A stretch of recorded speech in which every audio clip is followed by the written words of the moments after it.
뜻을 분별하라 하는 것입니다. 하나님의 뜻을 분별하라. 유대인들은 유대주의라는 게 있어요. 율법, 또 행위, 뭐 이런 것들이 있습니다. 또 이제 이방인들은 또 뭐가 있냐면 좀 막연한 거예요. 어떤 것에 대해서 그냥 흐름을 쫓아가는 이런 경향들이 있어요. 그래서 오늘 사도 바울이 그러니까 유대의 유대주의나 율법주의나 또 행위나 뭐 이런 것들과 또 어떤 자기 생각이나 사고 이런 거 없이 휩쓸려 다니는 이방인들을 향하여 영적 예배를 드려라, 이것을 좀 권면하고 있는 거예요. 그러니까 진정한 영적 예배라고 하는 것은 어떤 교리적으로 뭔가 뭐 규격화되어 있고 또 장엄한 어떤 뭐 규칙이나 뭐 이런 것들이 아니라 내 삶으로 드려지는 예배. 그러니까 예배 후의 삶, 예배 후의 삶, 그게 예배. 그게 영적 예배라고 말하는 거예요. 그러니까 영적이다라고 할 때 우리가 너무 영적으로만 생각하면 안 되고, 영적이다라고 할 때 합리적이다, 이성적이다, 뭐 이런 의미로도 해석 가능한 거예요. 그러니까 항상 우리가 예배할 때도 합리적일 필요가 있고 이성적일 필요가 있는 겁니다. 그것을 오늘 성경에 영적 예배다, 이렇게 말씀을 하고 있는 겁니다. 자, 한번 본문을 좀 이렇게 자세하게 좀 끌어가면서 좀 보도록 할게요. 여러분 너무나 잘 아는 말씀이지만 말씀은 능력이 그거예요. 매번 새로운 거예요. 들을 때마다 새롭게. 그게 말씀이 수천 년 내려올 수 있었던 비결인 거죠. 그러므로라고 시작해요. 그러므로라고 하는 것은 지금까지 말씀한 앞에 있는 내용을 말하는 거예요. 그러니까 로마서를 우리가 구분할 때 이렇게 구분하는 거죠.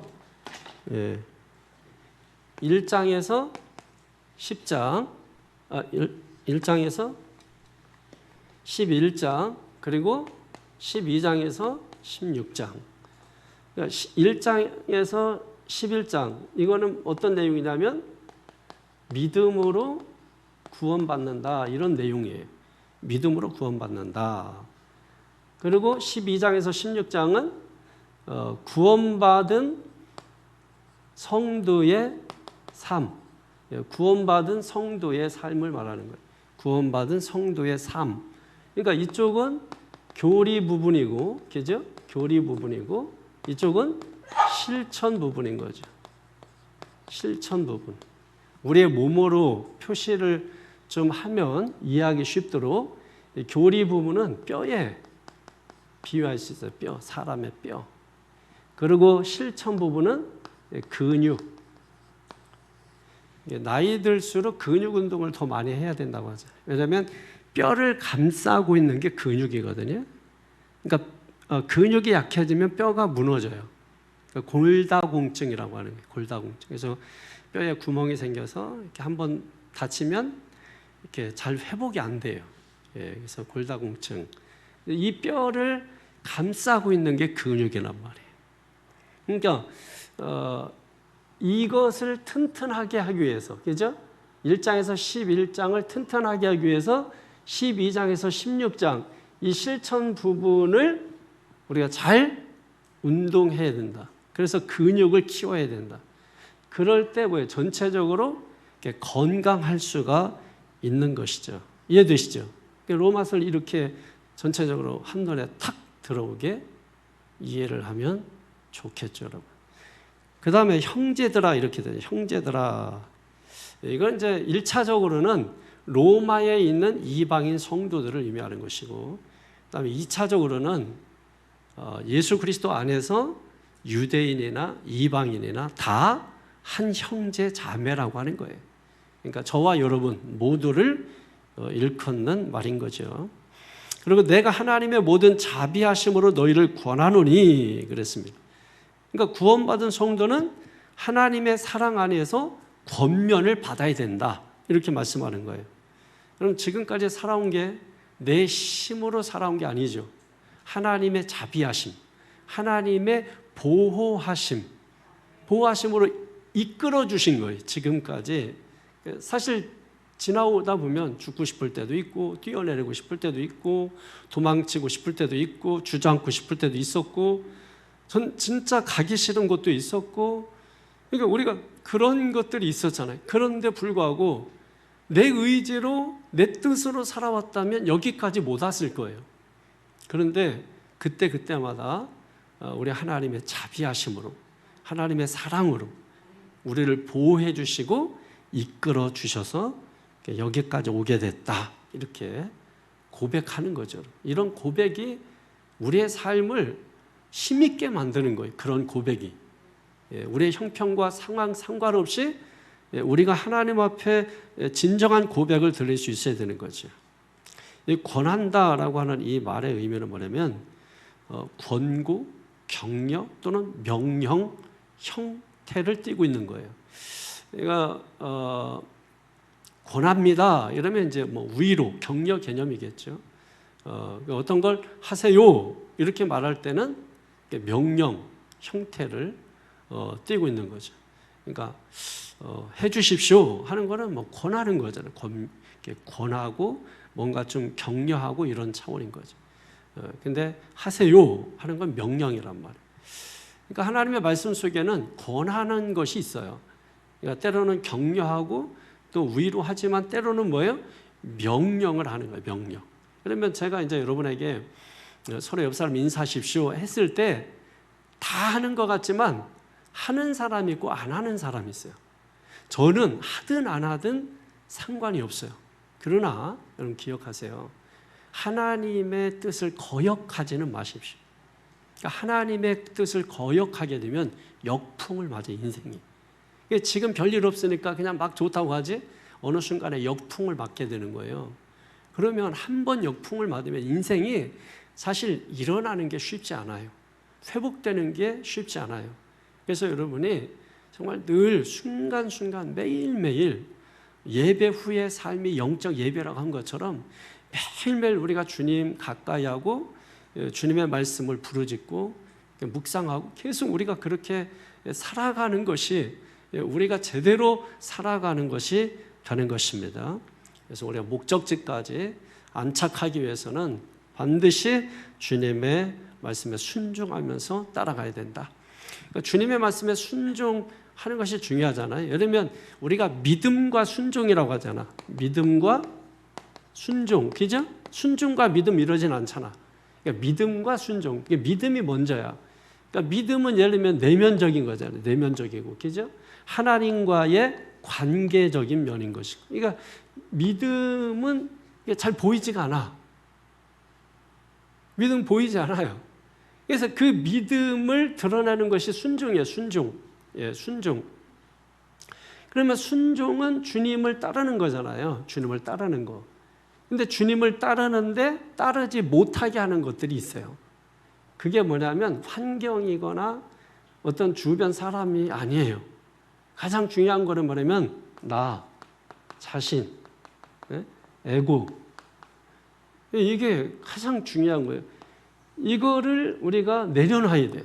내려놔야 돼. 나를 내려놓고 나를 죽여야 돼. 그러지 않으면 순종 안 돼요. 내가 버젓이 살아있는데 순종됩니까? 내 생각이 살아있는데 순종돼요? 내 고집과 내 주장이 살아있는데. 왜냐하면 우리의 모든 가치관이나 사고는 어디서 배웠냐면 세상에서 배웠거든. 우리가 어려서부터 정말 교회에서 말씀 듣고 사무엘처럼 주의 성전에서 자라듯이 그렇게 자란 사람은 그의 삶의 가치관이나 모든 주관이 성경에서 배워서 이루어져서 그게 성경적 사상이 되는 거잖아요. 그러니까 우리가 지금 자녀들도 그렇고 여러분들도 그렇고 이게 모든 가치관이나 이런 것들이 형성된 게 세상에서 배운 것들이에요. 그러니까 세상에서 배운 것들이 여러분의 가치관이 돼서 그게 사상이 돼버린 거야. 그래서 예수 믿어도 사람이 안 바뀌는 거예요. 사상이 그래서 무서운 거예요. 그 무슨 사상 하잖아요. 칼보다 무서운 게 사상이라는 거예요. 우리도 지금 이념 전쟁, 지금 사상 전쟁하고 있는 거예요. 예를 들면 뭐 건국절, 해방절 이거 가지고도 우리나라가 언제 건국된 거예요? 정확히 몰라. 이걸 뭐 정해주질 않아. 진영 논리에 빠져서 이쪽 저쪽 그냥 쌈박질을 하고 있고, 그리고 서로 그냥 뭔가 옳고 그름이 중요한 게 아니야. 내 편이냐 네 편이냐 이런 것만 가지고 지금 우리나라 생일도 모르는 거야. 여러분 알아요?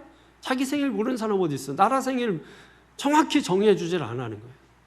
그러니까 이렇게 얘기했다가 뭐 난리 나고 저렇게 얘기했다가 난리 나고, 그 지금 광복절 다가오는데 지금 뭐 광복회장 안 간다 뭐 하여튼 뭐 희한한 게 많아요. 이게 왜 그러냐? 결국 진영 논리라는 건 사상이에요, 사상. 그 사상이 이게 세상 사상이 이게 교회에 들어왔잖아. 그러니까 여러분 안에도 그런 사상이 딱 지금 만들어져 있는 게 그 교회에서 배운 게 아니란 말이에요. 세상에서 배운 것들은. 세상에서 배운 것들이 축적돼서 사상이 된 거예요. 그게 지속되고 반복되면 사상이 되는 겁니다. 무서운 거예요, 그러면. 그래서 말씀 들어도 안 바뀌는 거야. 그러니까 말씀을 평생 들어야 돼. 평생 들어도 안 바뀌어. 단지 통제되고 그냥 좀 제어되는 정도인 거지. 제가 여러분 뭐 한다고 여러분 사상이 안 바뀝니다, 여러분. 안 바뀐다니까. 그래서 늘 말씀을 듣는 게 그 자체가 축복이에요. 말씀을 통해서 내가 이런 사상을 가지고 있지만은 그래도 말씀이 나를 이끌어가. 그게 어느 정도 신앙과 믿음이 되면 이끌어간다고. 그 이끌려가는 게 순종이에요. 근데 순종을 위해서는 이런 나 자신, 에고 이런 것들을 철저하게 내려놔야 돼. 죽어야 된단 말이야. 죽어야. 나는 죽고 예수 살고, 나는 내려놔야 돼. 끊임없이 내려놔야 돼. 내려놓지 않으면 이게 뭐 갈 때까지 가는 거죠, 여러분. 순종 안 되고 이러면 믿음만 있어, 믿음만 가지고 사는 거예요. 여러분 순종이 안 되는, 왜? 나는 시집도 가야 되고 장가도 가야 되고 새 직장에 들어갔고, 그러니까 저는 순종은 못합니다. 그냥 하나님만 믿을게요. 이렇게 하고 하나님만 믿고 사는 사람들이 많은 거예요, 여러분. 그러면 그거는 영적 예배요, 아니에요. 영적 예배가 안 되는 거지. 그러니까 따르질 못하는 거예요. 순종하질 못하는 거예요. 부자 청년도 마찬가지죠. 돈이 많아서, 그죠? 가진 게 많아서, 지킬 게 많아서. 그래서 믿기는 믿는데 따르지 못하겠다는 거예요. 하나님이 우리를 부르시는 거예요. 콜링한단 말이에요. 그때 우리가 응답을 해야 돼요. 응답을 해야 되는데 응답이면 순종이에요. 따르는 거예요. 안 된단 말이에요. 이해는 하는데 따라가질 않아요. 그게 이제 우리가 순종이 되잖아요. 그래서 믿음과 순종이다. 오늘은 예를 들면 순종에 가까운 거죠. 오늘 말씀은 믿음보다는 순종에 가까운 말씀을 하고 있는 겁니다. 믿는 것으로 족하지 말고 우리가 믿고 뭐예요? 따라가야 돼. 순종해야 돼. 할렐루야. 그러니까 순종이 없으면 반쪽 믿음이 되는 거죠. 그죠? 믿음과 순종이 있을 때 진짜 믿음이 되는 거고, 순종이 없으면 반쪽 믿음이 되는 거예요. 그러니까 하나님만 믿고 살게요 이렇게 하지 말고, 믿었으면 뭐예요? 순종하면서 살자. 할렐루야. 그러니까 하나님이 가라 그러면 아굴굴짝 빈들에라도 가는 거죠. 아굴굴짝 빈들에라도. 세상 사는 낙이 없어도 주님이 가라면 그 길로 가는 거예요. 이게 쉬워요, 어려워요? 세상 사는데 낙이 있어야지. 낙이 없는데 어떻게 해? 그죠? 사실은 세상은 고도 있고 낙도 있고, 그죠? 다 있어요. 어떤 그 목사님 간증하는 걸 들어보는데, 신학교 총장인데 딸이 둘이 있는데, 큰 딸은 하버드 나오고 또 미국에서 이제 교수 되려고 준비 중인데 아주 뭐 굉장히 자랑스럽대. 그래서 막 자랑하고 싶어가지고 막 견딜 수 없어 하더라고. 그래도 결국 하더라고. 그리고 마지막에 미안하다 하더라고. 예. 그리고 둘째는 말을 안 하려고 하더라고. 걔는 빼고 뭐 자꾸 이렇게 중간중간에 그런 말 하고 막 이래 하더라고. 근데 보니까는 사고를 좀 많이 치고, 또 나중에는 애가 몸이 너무 아파서 죽을 고비를 넘겨서 부모 마음을 들었다 놨다 한 거예요. 그래서 그분이 말하기를 인생 살 때 낙만 있는 게 아니고 고가 있고 고도 있고 낙도 있고 낙과 고가 같이 있다. 이런 말을 하더라고요. 근데 가만히 돌이켜보면 그렇잖아요. 그죠? 좋은 일만 있지 않잖아요. 안 좋은 일도 있고 안 좋은 일만 있지 않잖아요. 또 좋은 일도 있고 여러분 그런 것이 그게 우리가 사는 인생이다. 이 인생과 우리가 대면해야 돼요. 왜 나에게 이러면 여러분 해결 안 나와. 그런 문제를 도망치지 말고 피하지 말고 대면하란 말이에요. 죄는 피하지만 인생의 문제는 대면하는 겁니다. 그러면 거기에 풀리는 거야. 네가 풀리든 내가 풀리든 내가 못 풀면 하나님이 풀어주시든 누군가 풀어주시든 여러분 인생이 그런 거잖아요. 모든 문제 내가 푸는 아니잖아요. 내가 못 풀면 스승이 풀어주는 거 아닙니까? 내가 풀지 못한다고 인생이 답답하다고 그렇게 잊지 말고 인생을 주신 하나님 앞에 나와서 엎드려서 아프면 아픈 대로 기도하고 슬프면 슬픈 대로 기도하고 기쁘면 기쁜 대로 기도하고 그러면 반드시 때가 되면 하나님 역사하실 줄로 믿습니다. 그 권면의 내용이 뭐예요? 1절 2절 다시 한번 읽어보세요. 시작.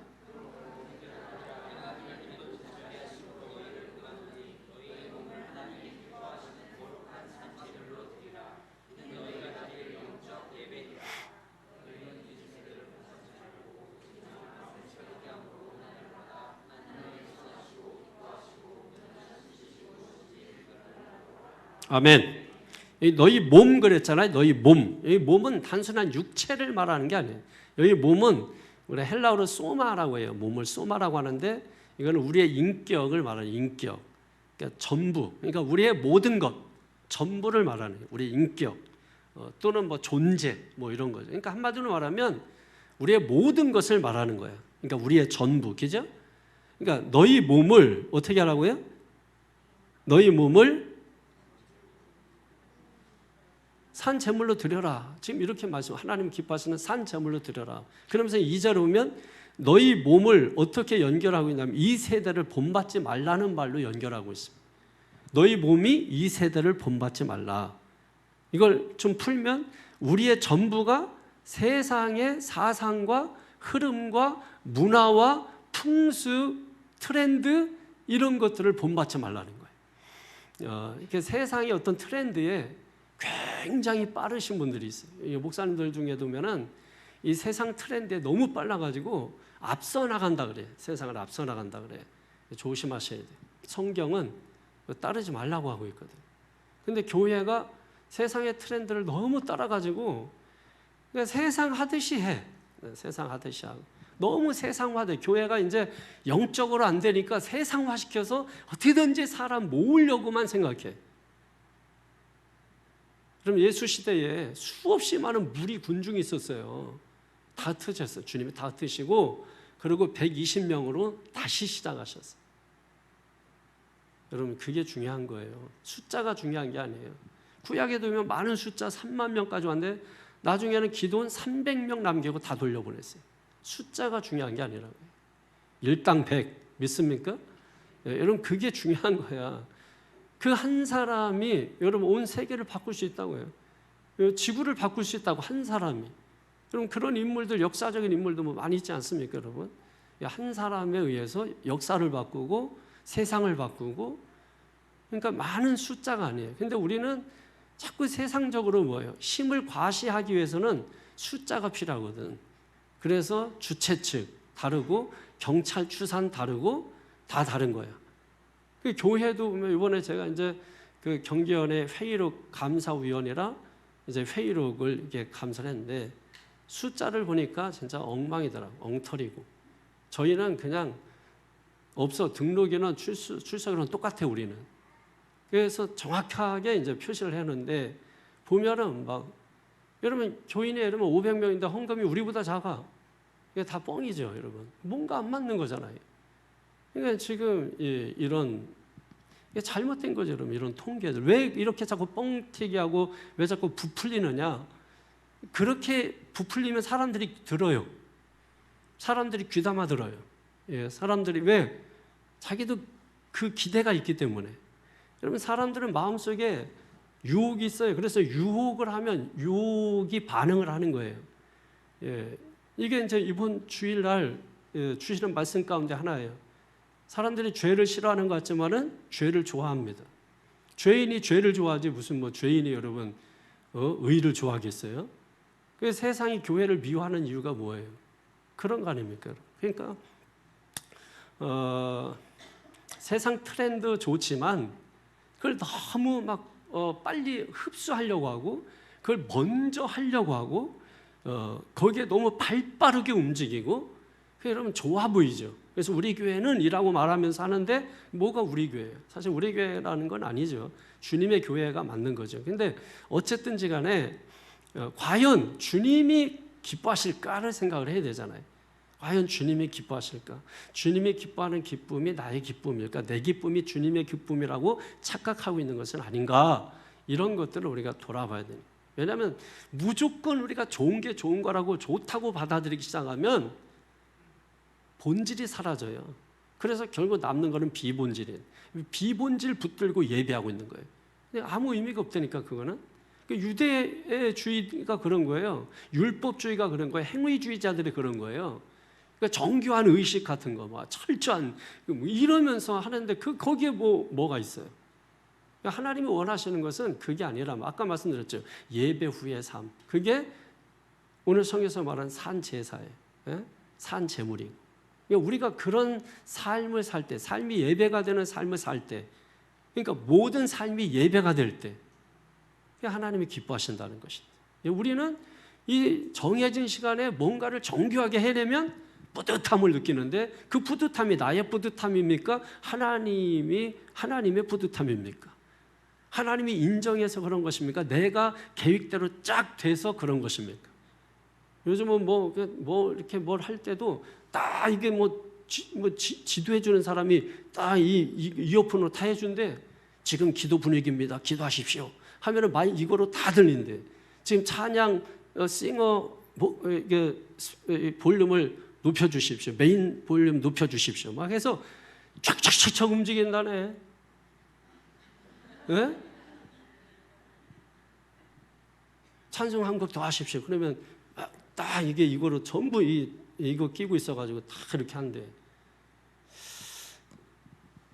괜찮아 보입니까, 여러분? 좋아 보여요? 죄는 달콤한 거예요. 매력 있고. 그래서 죄를 음녀라고 표현하는 거예요. 음남이라고 안 하잖아요. 음녀라고 하잖아요. 나쁜 의미가 아니에요. 매력적이라는 거예요, 그만큼. 그래서 달콤하고 매력적이고 이런 부분에 우리가 이제 그런 걸 조심해야 돼. 그죠? 여기는 이제 그런 분들이 없어서 감사한데 한마디 꼭 하고 가죠. 예? 자, 어디까지 했습니까? 갑자기 여기서 다 잃어버렸어. 예? 뭘 하지 말고? 너희 몸을 세대를 본받지 말고, 그죠? 그러면서 뭐예요? 이 세상 사상 흐름, 예? 트렌드 이런 걸 본받지 말고 포스트 모더니즘, 네가 잘났다, 네가 중심이다, 네가 주인이다 이런 거 본받지 말고 따라하지 말고 어떻게 하라고? 마음을 새롭게 해서 거룩한 산제사. 그러니까 거룩한 산제사는 살아있는 제사를 드리라는 거죠. 살아있는 제사. 그러니까 산제물이라고 하는 것은 산제사 같은 말이죠. 헌신, 순종이 있는 제사를 말하는 것입니다. 헌신과 순종이 있어야 돼요. 여러분 이스라엘은 제사를 드릴 때 제물을 죽여서 드립니다. 그죠? 산제물이라는 건 없는 거야. 그러니까 죽여서 드려야 되는 거야. 죽여서. 그런데 여기에서는 뭐예요? 산제물이라고 했잖아요. 산제물. 예수님이 여러분 살아 계셨잖아요. 그죠? 어린 양 십자가에 못 박혀 죽으셨잖아요. 산제물이 되신 거죠. 그죠? 예수님이 산제물이 되신. 우리도 예수님처럼 산제물이 되라는 거예요. 여러분 다 십자가에 죽으라는 거예요? 아니죠, 여러분. 예수님이 십자가에 죽었기 때문에 여러분 보고 죽으라고 하지도 않거니와 여러분은 죽어도 아무 의미가 없어요. 왜? 죄가 있기 때문에. 예수님은 죄가 없으신 분이기 때문에 죽으면 죄값을 해결하지만 우리는 죽으면 더 죄값이 더해지는 거예요. 죄인이 움직이면 그게 더 죄가 되는 거예요.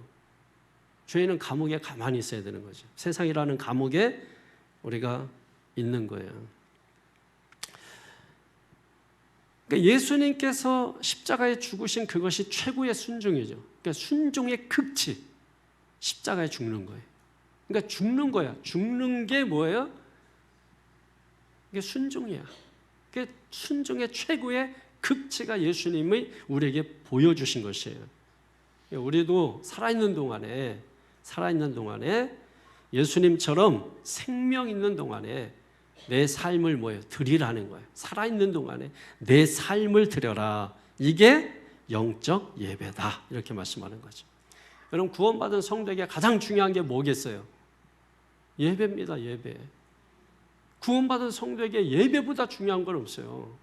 그러니까 예배는 목숨 걸고 지키는 거야. 가장 중요한 거니까. 예배 안 드리고 다른 거 하는 거는 의미가 없어요. 왜냐하면 예배를 통해서 하나님은 우리에게 은혜를 주시고 예배를 통해서 우리는 하나님 앞에 드리는 거죠. 나 자신을 드리는 거죠. 그러니까 예배에 두 가지 중요한 요소가 있는 거예요. 하나님이 은혜 주시고 우리는 산 제물로 나를 드리고. 그죠? 이게 예배예요. 그 가운데 하나님의 임재하심이 있고 거기서 하나님을 만나게 되는 겁니다. 그러니까 성도의 모든 삶은 뭐예요? 항상 예배 중이어야 돼요. 예배 중. 믿습니까? 여러분, 그 방송 같은 데 보면은 온 에어 이렇게 보셨죠? 방송 중일 경우에는 온 에어 이렇게 써놓는 거예요. 그래서 거의 다 오프 에어는 못 보잖아요. 온 에어만 보지. 그러니까 우리 성도들의 모든 삶은 항상 뭐예요? 예배 중. 지금 뭐 하는 중입니까? 예배 중. 여러분이 살아가는 모든 삶이 예배니까 예배 중. 잠을 자도 예배 중. 예? 예배 중. 그렇다고 너무 또 잠자는 예배만 하루 종일 들으면 안 돼요. 예? 일하는 예배도 들어야 돼요. 노동하는 예배도 들어야 돼요. 성경 읽는 예배도 들어야 돼요. 기도하는 예배도 들어야 돼요. 찬양하는 예배도 들어야 될 줄로 믿습니다. 우리의 예배를 통해서 하나님이 영광을 받으시는 것입니다. 성경에 보면 이제 합당한 예배를 드려라. 여기 풋노트를 이렇게 따라가 보게 되면은 영적 예배를 합당한 예배 이렇게 되어 있어요. 합당한 예배는 온전한 예배, 또 합당한 예배, 합리적인 예배라고 말할 수 있어요. 그러면 무엇이 합리적이고 합당한 예배냐라고 하는 겁니다. 아까 말씀드렸잖아. 순종이 있는 삶. 그게 합당한 예배다. 합당하다. 온전하다. 그게 합리적인 예배다라고 말씀을 하는 거예요. 그래서 아까 영적이다라고 했을 때 이성적이고 합리적으로 해석을 해도 가능하다. 이렇게 초두의 말씀을 드렸습니다. 그래서 우리가 하나님 앞에 순종하려고 할 때 뭐를 해결해야 된다? 나를 내려놓는 거. 이거를 철저하게 여러분 해결해야 된다. 그러니까 환경 주변이 문제가 아니라 누가 문제다? 내가 문제다. 그 내가 문제인 것은 나의 주인이 누구이냐 이 문제예요. 나의 주인이 누구이냐 이겁니다. 나의 주인이 나는 다른 말로 마귀예요. 마귀. 마귀가 주인이냐 아니면 주님이 주인이냐는 거예요. 누가 주인이냐는 거예요. 마귀가 주인 돼서 이끌리는 삶, 주님이 주인 돼서 이끌리는 삶, 어떤 삶이에요? 내가 고집부리고 내가 주장하고 내가 생각하고 내가 의지대로 가고 내가 하고 싶은 대로 하고 내가 가고 싶은 대로 가고 내가 할 만큼만 하고 그게 내가 주인 된 삶인 거죠. 우리 찬양할 때도 내가 주인 된 삶 내려놓고 그러잖아요. 그죠? 그리고 내려놓기만 하면 되나요? 내려놨으면 뭐죠? 주님, 새로운 주인을 모셔드려야죠. 우리가 전에는 옛사람이 있을 때는 주인이 마귀죠. 새 사람이 됐으니까 새 사람 주인은 누구예요? 주님이신 것이죠. 그 주님을 믿는 거예요. 주님이 나의 주인이심을 믿는 것이고 복음의 말씀을 믿는 것이죠, 여러분. 그때 우리가 구원의 역사가 일어나는 거고 구원의 역사가 일어난 사람들은 어떻게 살아야 되느냐? 그래서 12장부터 16장까지 주는 건데 그 가운데 오늘 12장 1절, 2절 하니까 이게 12장에서 16장까지 서론이 되는 거예요. 서론. 그 서론에서 무엇을 얘기한다고요? 영적 예배부터 얘기하는 거예요. 그러니까 구원받은 자에게 가장 중요한 게 뭐다? 예배가 가장 중요하다. 믿습니까?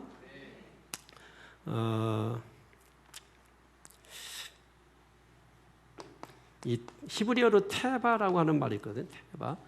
이게 이제 뭐냐면 모세의 갈대 상자가 있죠.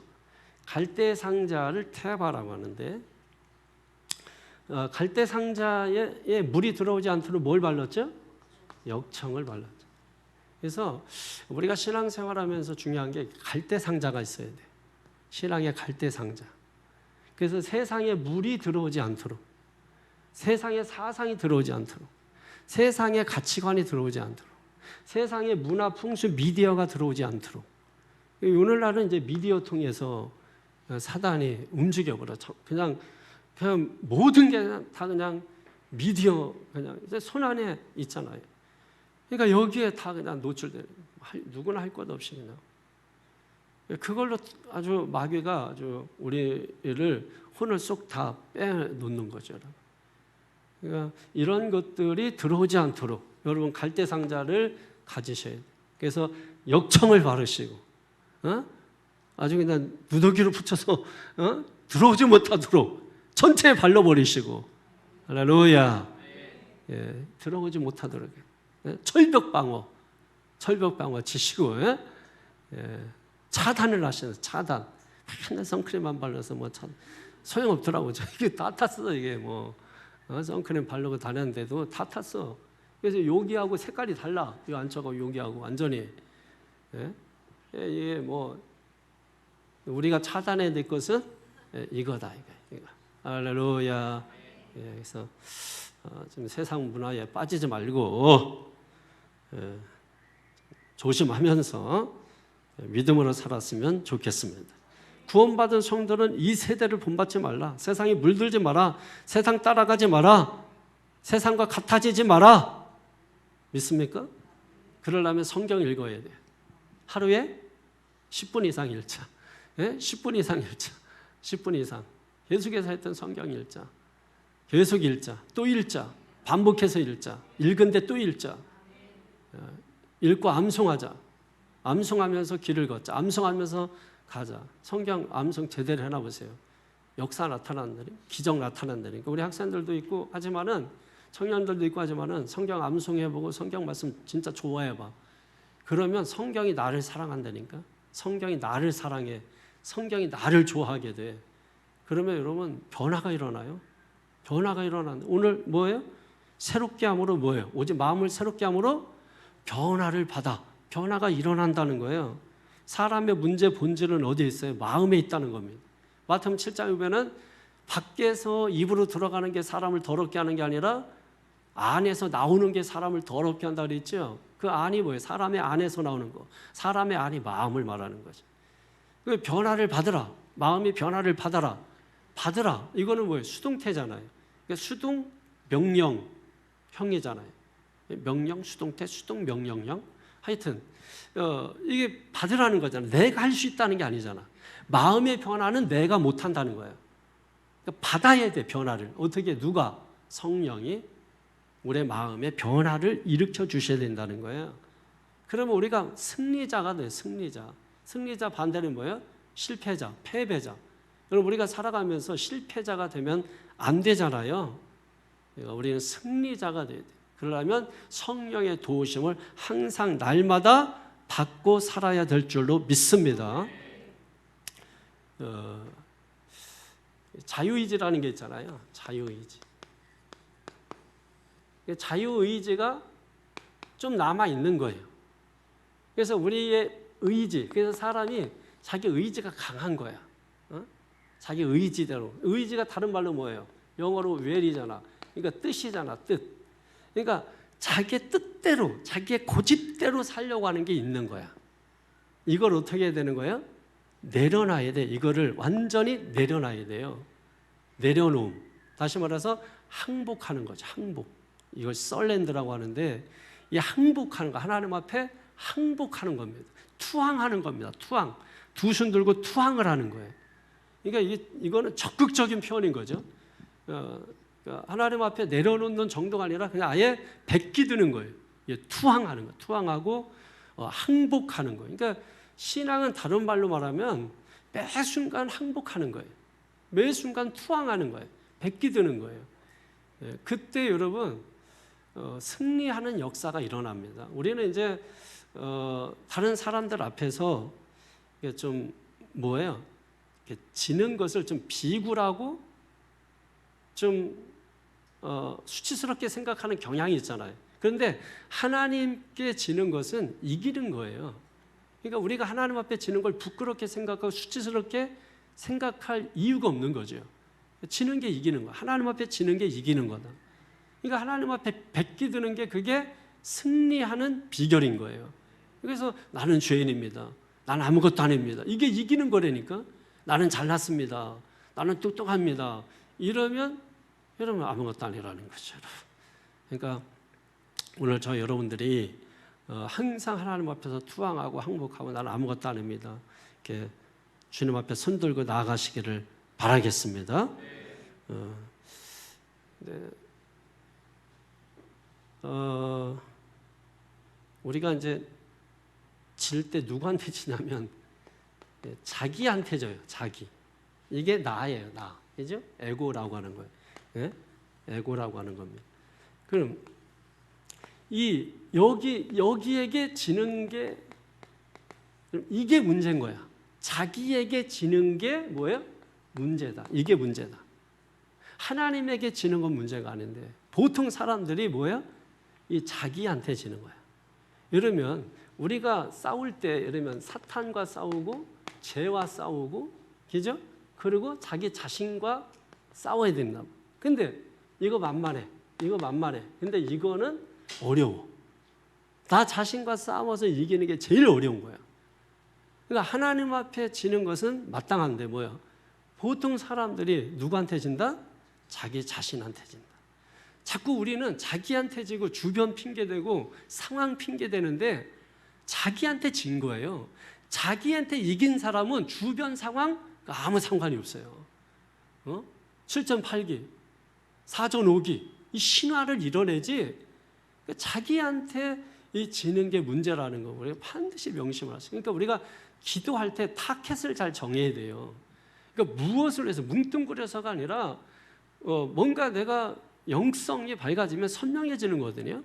그러니까 기도의 타켓이 분명해지는 거야.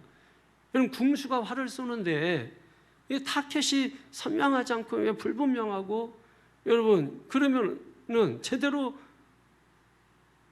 쏠 수가 없죠. 10점 만점 나올 수가 없죠. 이게 분명할수록 뭐예요?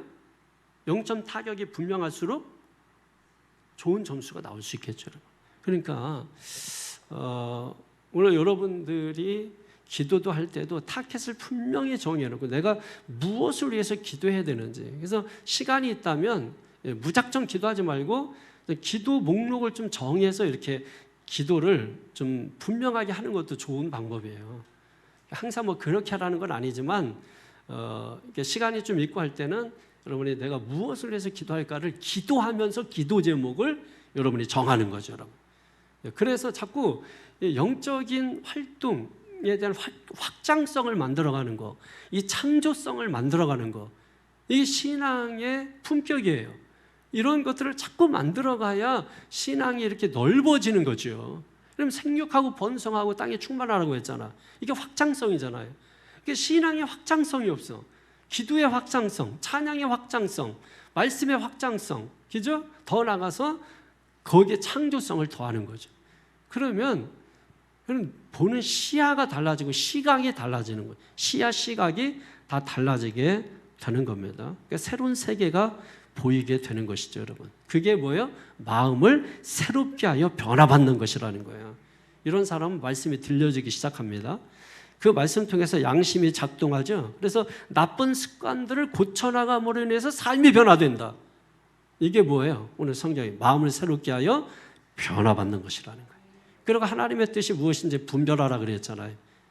하나님의 사랑 안에서 구원받은 성도는 삶이 예배가 되어야 되고 그러기 위해서 이 세대를 본받지 말아야 되고 오직 마음을 새롭게 함으로 변화를 받아야 됩니다. 자, 변화받는 궁극적인 목적을 말씀하죠. 이게 마지막 결론입니다. 하나님의 선하시고 기뻐하시고 온전하신 뜻이 무엇인지 분별하라. 이게 목적이에요. 지금까지 말씀드린 것의 목적. 하나님의 선하시고 하나님은 선하시다. 토부 선하시다. 좋다. 그러니까 하나님께서 우리를 향한 하나님의 뜻은 항상 뭐하다? 선하다, 좋다. 하나님은 좋은 것만 주신다. 좋은 것만 주신다. 어떤 것이든지 간에 하나님 편에서는 좋은 거예요. 여러분, 우리가 부모들이 자녀들에게 좋은 것 줘도 자식은 몰라. 예? 나쁜 것만 아주 받아. 나쁜 것 갖고 뭐예요? 자기 뜻이야, 그거는. 자기 뜻. 자기 뜻으로 받은 걸 좋은 것이라고 생각하는 거예요. 근데 부모는 좋은 것 주지요. 원하는 것 주는 게 아니라. 하나님도 마찬가지로 우리가 원하는 것 주는 게 아니라 하나님이 좋은 것을 우리에게 주신다고. 근데 우리가 하나님이 좋은 것 주었을 때 우리가 받고서 그게 나쁜 거라고 생각을 하는 거야. 안 좋은 거라고 생각을 하는 거야. 그죠?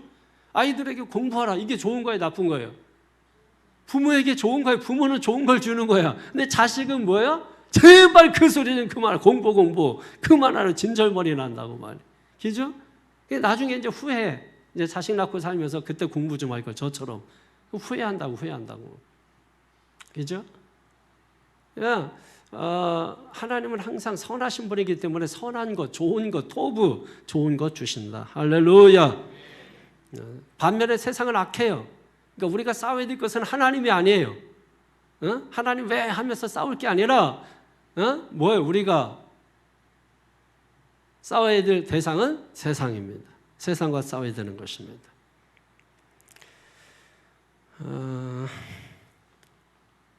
그리고 기뻐하시고, 그래도 기뻐하시고 하나님의 기쁨을 누리시기를 바랍니다. 하나님 마음을 기쁘게 해드리는 거 좋은 일이에요, 안 좋은 일이에요? 좋은 일이죠, 여러분. 자녀가 부모를 막 기쁘게 하기 위해서 노력하는 거 좋은 일이에요, 좋지 않은 일이에요? 좋은 일이죠. 그래서 공부 열심히 하고 좋은 일이죠. 일 열심히 해서 돈 벌어오고 용돈 주고 좋은 일이죠, 여러분. 어쨌든 기쁘게 하는 일은 좋은 일입니다. 그래서 기독교 황금률, 골든율, 황금률이죠. 마태복음 7장 12절에 이런 말씀 있잖아요. 그러므로 무엇이든지 남에게 대접을 받고자 하는 대로 너희도 남을 대접하라. 남에게 대접을 받고자 하는 대로 너희도 남을 대접하라. 이게 황금률이다. 예수 믿으면 이상하게 기독교인들은 이기적인 게 기독교인들의 캐릭터가 되어버렸어요. 이기적이에요. 기독교인들은 뭔가 이기적이에요. 자기밖에 모르고. 교회 생활하다 보면 그런 부분들을 우리가 이렇게 느낄 수가 있어요. 그런 것들을. 근데 황금률은 뭐냐면 내가 대접을 받고 싶으면, 내가 저 사람한테 사랑받고 싶으면 내가 먼저 사랑하라는 거야. 내가 저 사람한테 좋은 말 듣고 싶으면 내가 먼저 좋은 말 하라는 거야. 나쁜 말하고 좋은 말 안 한다고 하면 그 말이 안 되잖아요. 나쁜 말 하면 기도를 내가 하루 24시간 했어. 근데 나를 욕해. 그럼 나도 욕할 수밖에 없잖아. 기도 24시간 했다고 나는 욕 안 하고. 그게 안 돼요. 왜? 사람 안에는 뭐가 있기 때문에? 악이 있기 때문에. 악이 반응하면 악으로 반응하게 돼 있어요. 선으로 반응하면 선으로 반응하게 돼 있다고.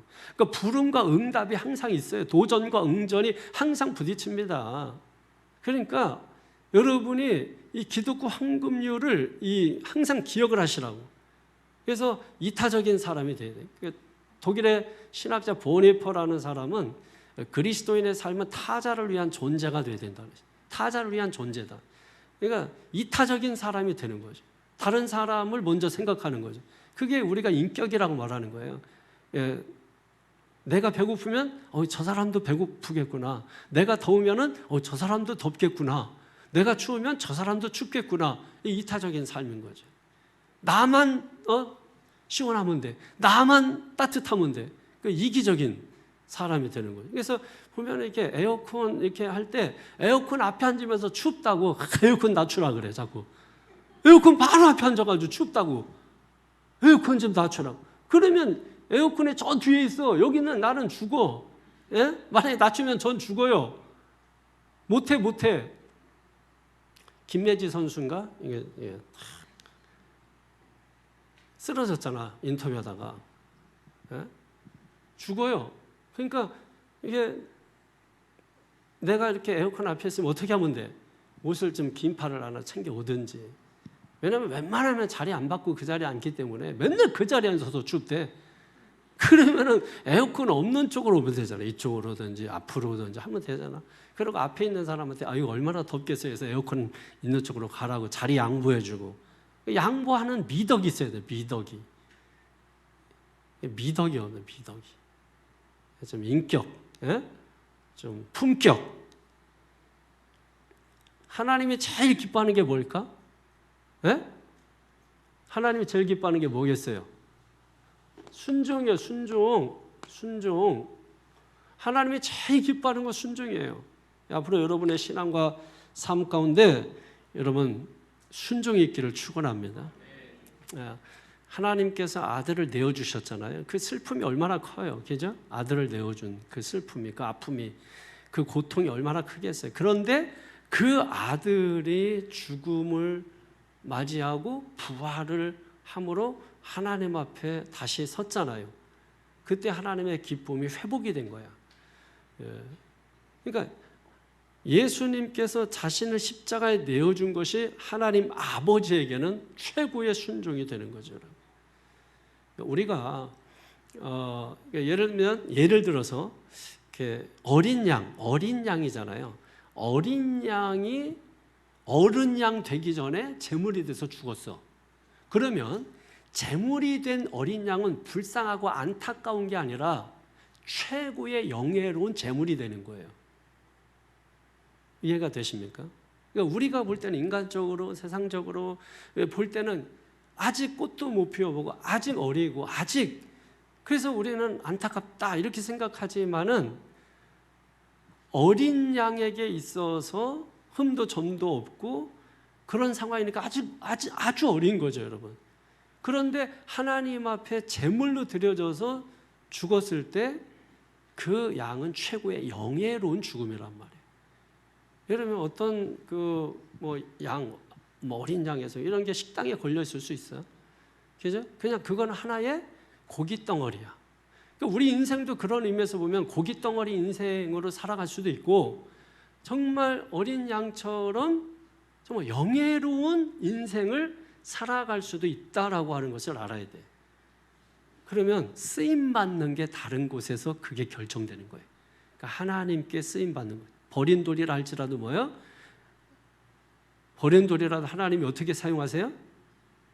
모퉁이 돌로 사용하시는 것이에요. 그래서 여러분들을 아주 귀하게 머릿돌로 사용하셔서 믿습니까? 버린 돌을 주워다가 머릿돌로 만들어 주신다.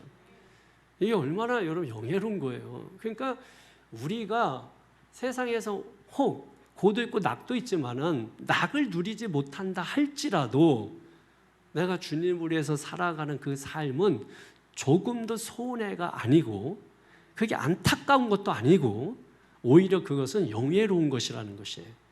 이 사실을 여러분이 알든 모르든 하나님은 기억하실 것입니다. 말씀을 정리하겠습니다. 하나님이 기뻐하시는 뜻, 온전하신 뜻이 무엇인지 마지막으로 뭐예요? 분별하라. 이것도 권명과 명령이 같이 있는 거예요. 분별하십시오. 분별하라 라고 하는 것입니다. 분별하십시오 했는데 안 들으면 분별하라 명령을 할 수밖에 없는 것이죠. 분별이라고 하는 것은 뭐예요? 선과 악을 분별하는 것이고 옳고 그름을 분별하는 것이고 또 흑백을 분별하는 것이고 감별 이런 말도 비슷한 말이 되겠습니다. 또 성령의 역사, 마귀의 역사를 분별하고 또 영을 분별하고 그러니까 영을 분별해야 돼. 영이 안 맞는 사람들도 있어요. 이렇게 보면 영이 잘 이렇게 안 맞아. 그래서 그게 분별이 되잖아요. 그러니까 분별을 하는 사람이 있지만 분별이 되는 사람이 있어요. 그래서 분별이 탁 된단 말이에요. 그러면 그때부터 힘들어져요. 그러니까 힘들어지기 때문에 그 이제 맞춰가야지. 그 맞춰가는 노력이 필요한 거예요. 생각해봐. 사람이 어떻게 한순간에 맞춰져. 그게 살아가면서 맞춰지는 거지. 그죠? 예, 처음 결혼해서 이렇게 살아갈 때는 처음부터 어떻게 맞아. 연애할 때는 그거는 다 빼야지. 그거는 다 가짜야, 가짜. 그냥 다 받아주고, 아이고, 공주님 오셨어요? 나중에는 이제 살아봐. 15년 살아가면 사람을 안 보여. 있으면 귀찮고 없으면 서운하고 이런 정도?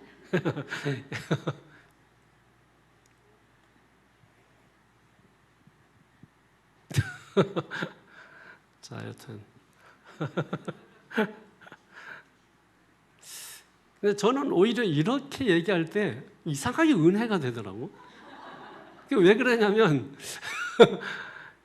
이 하나님께서 이런 우리인데, 이런 난데, 이런 사람인데 참 이렇게 쓰시나? 이게 버린 돌인데 머릿돌로 쓰시는 건가? 뭐 이런 생각.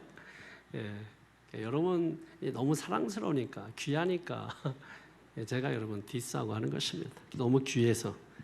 여러분 귀한 자식일수록 뭐예요? 매를 대라고 했거든요. 귀한 자식일수록. 너무 귀해. 너무 귀해 여러분. 네? 한순간도 그냥 지나갈 수가 없어. 너무 귀해. 너무 귀하니까. 그죠? 미운 자식은 떡주라. 주고 싶지가 않아. 너무 사랑스러우니까. 너무 귀해. 제 이 충심을 여러분들이 받아주시기를 바라겠습니다. 자, 오늘 또 하나님의 말씀 얼마나 복된가요, 그죠? 우리가 잘 알고 있다고 생각하는 이 말씀입니다. 알고 있지만 알고 있는 것과 소유하는 것은 다른 것입니다. 그죠? 내가 보고 있는 것과 내가 돈 주고 산 것은 다른 것입니다. 그러므로 오늘 이 말씀이 여러분에게 소유가 되기를 바랍니다. 얼마나 말씀이 멋진. 그러므로 형제들아, 내가 하나님의 모든 자비하심 너희를 권하노니 너희 몸을 하나님이 기뻐하시는 거룩한 산제물로 드리라. 이는 너희가 드릴 영적 예배니라. 너희는 이 세대를 본받지 말고 오직 마음을 새롭게 함으로 변화를 받아 하나님의 선하시고 기뻐하시고 온전하신 뜻이 무엇인지 분별하도록 하라. 아멘. 이 말씀 부여잡고 우리 통성으로 하나님 앞에 주여 한번 부르고 기도하겠습니다. 주여!